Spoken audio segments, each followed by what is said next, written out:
Salamat no sa aton mga kaigsuunan o labi na gid sa atong lang itong amahan sa ngalan ni Hesus.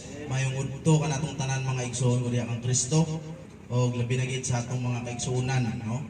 Mga higala nga nahidangat diri karon sa balay tigumanan nga gibuhat sa Dios alang sa iyang mga katawhan no.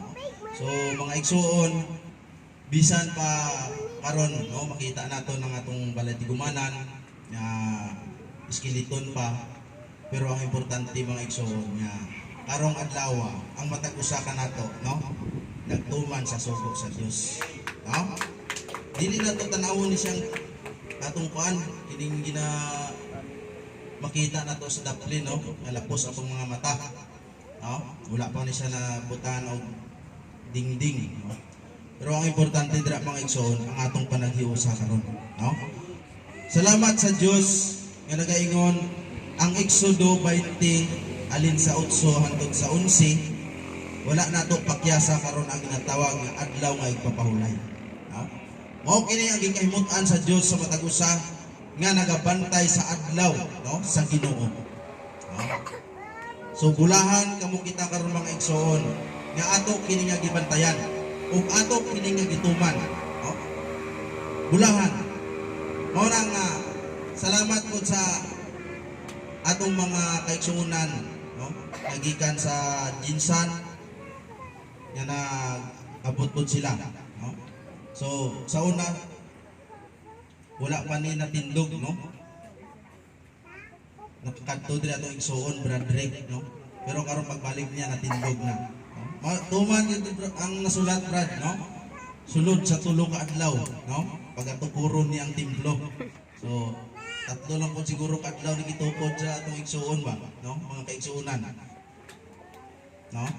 So mo na sa mga igsuon now mangutana ko ninyo mga igsuon do halos man ang atong mga evangelist diri kag ministro Bisaya no. So balos ta bang Hilonggo no Hilonggo man ta. So mamangkot ko sa inyo ano ang inyong atumong nga ara kamo diri subong ha minaw sa pulong maliban sina adunay usa ka pangutana nako yun kung unsa ang hinungdan kung anong naa ta diri karon nagtapok no. So isa na siya kapangutana kanato sa matag usa mga igsoon. Kung wala ba mo nang ngita, no? Ngano makaabot man ta diri karon sa ginatawag nga balay tigumanan sa Dios kung walay tumong nga aton nga pag-adto diri. Wala kita sa makuha, di ba? Dili ta magsayang og oras, dili ta maghago, dili ta magasto nga moadto lang ta diri sa balay tigumanan sa Dios kung ang aton nga mga pag-adto diri pag-abot sa panahon makawang lamang. Di ba? Pero mauna siya ang pulong nagsulti, ang 1 Corinto 15:58, nabulahan ka mo kita karon, no? Ang atong mga paghago karon bisan gikan pa kita sa halayong lugar, niabot kita diri aron lang sa pagpaminaw sa pulong sa Dios, aron lang sa pagpatalingog sa iyang mga pulong o sa pagtuman niini, ang aton nga mga paghago o mga pagpangabudlay, pag-abot sa panahon, hindi ni siya masayang, hindi ni siya makawang.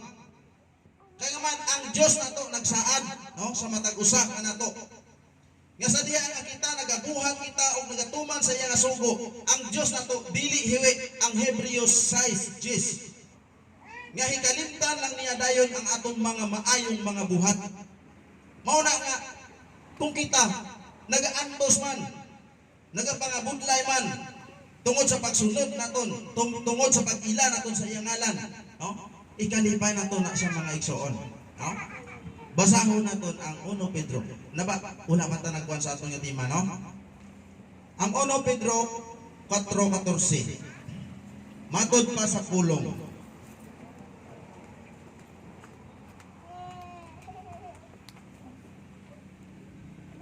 Kon kamo panamastamasan tungod sa ngalan ni Kristo, bulahan kamo kay ang Espiritu sa himaya o sa Dios anha man kaninyo.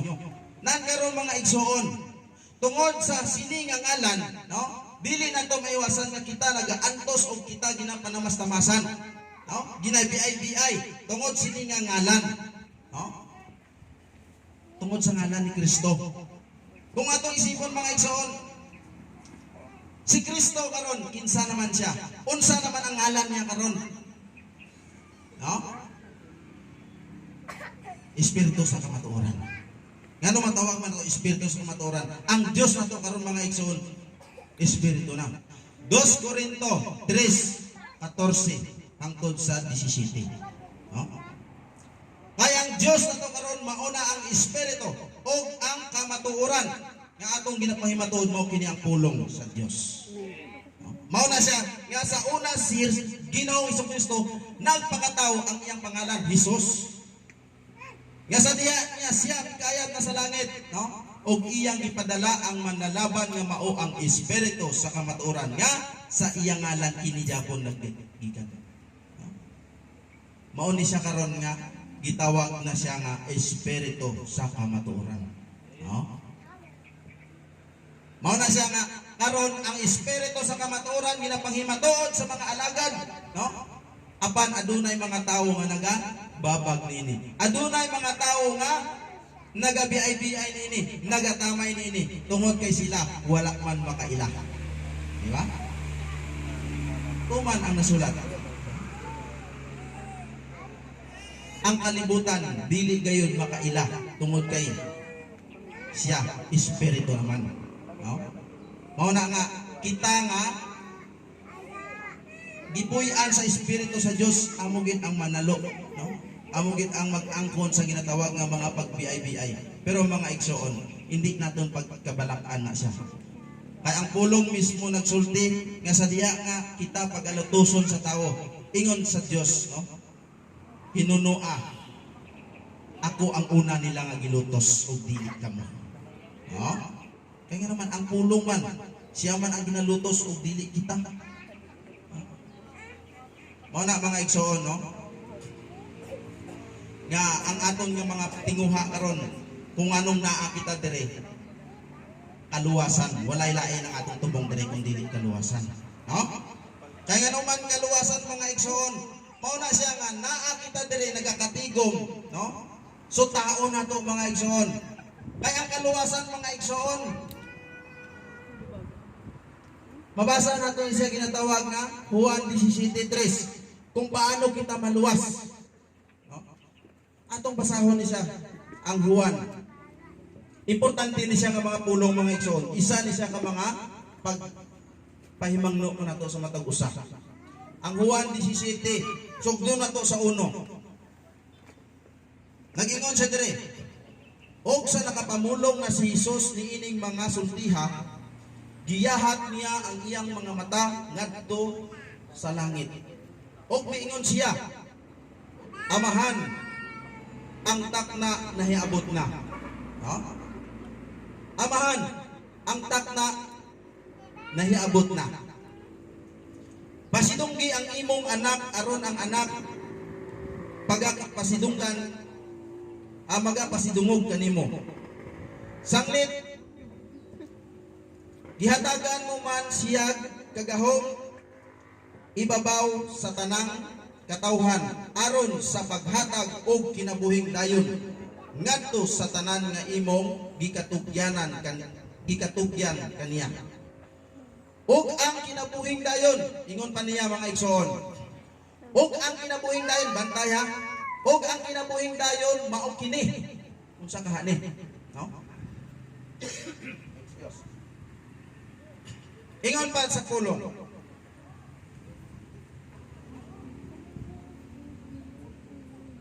Ang ilang pagpakaila kanimo nga mao ang bugtong tinuod nga Dios o kang Jesucristo nga imong pinadala.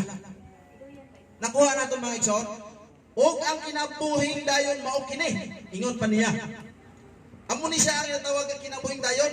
Ang pagpakaila sa tinuod bugtong anak nga imong pinadala. Mao kini ang kinabuhing dayon mga igsoon. Ang pagpakaila nato sa pinadala nga mao si Ginoong Jesucristo nga karon mauna ang espiritu sa kamatuoran. Nan karon mga igsoon, kung dili nato ni siya ilhon, pag-ilhon kini ginatawag nga bugtong anak. Kini ngalan nga Jesus. Pag-abot sa panahon mga igsoon, asa man ang ginatawag nato diha nga makuha natong kinabuhing dayon. Kay iya man gisulti nga mao kini ang kinabuhing dayon. Magpakasulod kita diha sa kinabuhing dayon kung aton nga mailhan kining ginatawag nga Hesus, kining bugtong anak. Nang karon ilhon lang nato ang ngalan nga Hesus, daghan nagaingon nga, brad na ilhan naman ako na ang ngalan nga Hesus. No? Tama. Kay gikan sa gagmay nga mga bata hangtod sa hamtong na nakailagayod sa ngalan nga Hesus. Apan nga nung dili man to ilhon ang espiritu sa kamatuoran kay kining Hesus ug espiritu sa kamatuoran isa naman. Di ba? Nang karon mga igsoon, panahon na, no? Gisulti pinaagi sa pulong ang takna karon mauna. Gibasa sa atong mga igsoon ang atong mga topic, no? Unsay ingon sa topic? Pagmata na kamo nga mga nagakahikatulog kay ang takna karon mauna. Di ba? Amo na. Ang takna naton karon mauna mga igsoon nga ang atong kaluwasan labaw pa kay kahiduol nga sa diha ang kita bag-o pa mituo. Ano pa ang ginahulat naton? No? Amo na ni siya subong mga igsoon, no? Nga kinahanglan ilhon naton. Ay kung dili naton ni siya ilhon mga igsoon, kining iyang giingon nga Hesus, no? Kining espiritu sa kamatuoran karon, kung dili naton ni siya ipanghimatuod o dili nato ni siya dawaton, no? Dili nato sipahon, dili nato ilhon pag-abot sa panahon. Basahon nato ang Lucas 12:8.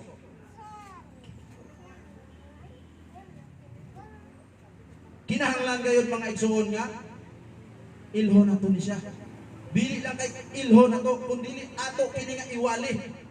Ato kini nga isangyaw ngadto sa tibuok nga kalibutan. Kay kini mao ang sugo sa Dios sa matag usa kanato. Basig mag-ingon lang ta nga nakakilala kita, no? Nakaila ta sa espiritu sa maturan, nakaila ta sa kay Ginoong Hesukristo.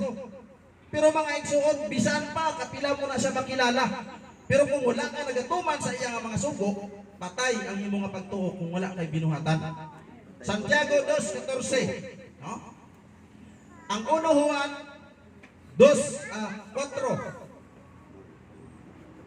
Bisan pa magambal ang isa ka tawo nga siya nakakilala sa Dios, nakakilala sa kay Hesus, apan wala magbantay sa mga sugo niini, kining tawhana bakakon og wala kaniya ang kamatuoran. Mao na nakita, dili kita mo ingon nga nakaila kita sa Dios ug wala lang ug wala laman kita naga panghimatuod, wala nato ginapaila pangalan ni Hesus. Wala nato ginawali, no? Wala ta nagtuman sa sugo sang Dios, wala ta nakakilala sang Dios. No? Amo na nasilinga kung sa ilong ko pa. Kuha na siya. Kumbaga, kutob lang sa imong nga bakba. No? Ang imong nga ginapanghamban, wala tupa. Kaya nga man, wala man nagatupa, kaya wala man nagabuhat. No? Asta lang sa bakba, kusog kayo mag-amo ng bakba, pero wala nagabuhat. No? So amo na siya po mga igsoon nga, bisan maghambal kita nga nagakilala kita sa Dios, nagahigugma kita sa Dios, apan wala magpantay sa iya nga mga sugo, kag wala nagatuman sini, useless. No? Patay ang aton nga pagtuo sa direct nga pagkasulti mga igsoon. Patay ang atong pagtuo atubangan sa Dios kung wala kini binuhatan. No? So mao na siya mga igsoon. Dirita, no? Ipadayon na to atong topic kiniha. Nga kinahanglan dili na to pag ikaulaw ang espiritu sa kamatuoran nga amo ang ngalan ni Hesus karon, no? Kay matod pa diri sa Lucas 12:8, isa ni siya ka mga pagpahimangno kanato sa matag usa mga igsoon. Iyang giingon, og sultihan ko kamo nga ang tanang mo ila kanako sa atubangan sa mga tawo pagailhon usab sa anak sa tawo sa atubangan sa mga manulunda, no? Sa Dios. Apan ang dili mo ila kanako sa atubangan sa mga tawo, dili pagailhon sa atubangan sa mga manulunda sa Dios. Malipay kasi na. Kung hindi naton pagkilalahon ang Dios, nga mao ang Espiritu Santo, nga iyang ipadala diri karon, pag-abot sa panahon, no? Isang ginatawag nga hukom kay isa kag isa sa aton mga tubang gid sa hukmanan ni Kristo. Oh? Bata man o matigulang, mga tubang kita sa hukmanan ni Kristo. Nan sa diya nga wala nato siya giila diri sa kalibutan karon. Pag abot sa panahon, no, dili po niya kita ilhon atubangan sa amahan o sa iya nga mga manulunda. Mauna nga kinahanglan nga ilhon nato siya atubangan sa mga tao o sa mga tanan, no, nga mga katawhan ug tumano nato ang iya nga mga sugo, no. Mao ni siya mga igsoon ang sugo sa Dios kanato sa matag usa, no. Nga kinahanglan higugmaon lang nato ang aton nga isig katawo, no? Ang aton nga igsoon ug ang Dios, no? Maura na duha lang ka sugo, pero lisod kayo tumanon, no? Budlay kayo patihon ni siya nga sugo, bisan pa mahambal kita, no? Nga ginahigugma man ako ika Brad, pero dili lang ko makalimot, no?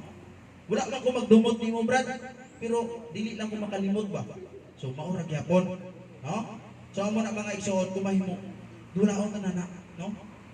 Dulaon tanana kay nganuman pirmi nato ginabasa. Nga kung ara pala sa aton nga batasan, no? Hindi kita karapat dapat nga magatubang dira sa iya nga hukmanan. Hindi kita karapat dapat nga magatubang sa iyang atubangan parehas ni subong, no? Kita pirmi kita nagaatubang sa Dios. Pirmi naton na kita nakigsulti ta sa Dios, pero ang aton nga mga binuhatan wala sang pagbag-o, maura gihapon useless na gihapon mga igsoon. Di ba? Maura nga usbanan ninyo. Pirmi kita ginamanduan, pirmi kita gina maymayan. Usbanan ninyo ang inyong nga kaugalingon. Ang Roma, basahon na to, no? Wala man ta nagdali, na pa may oras. Ang Roma 12.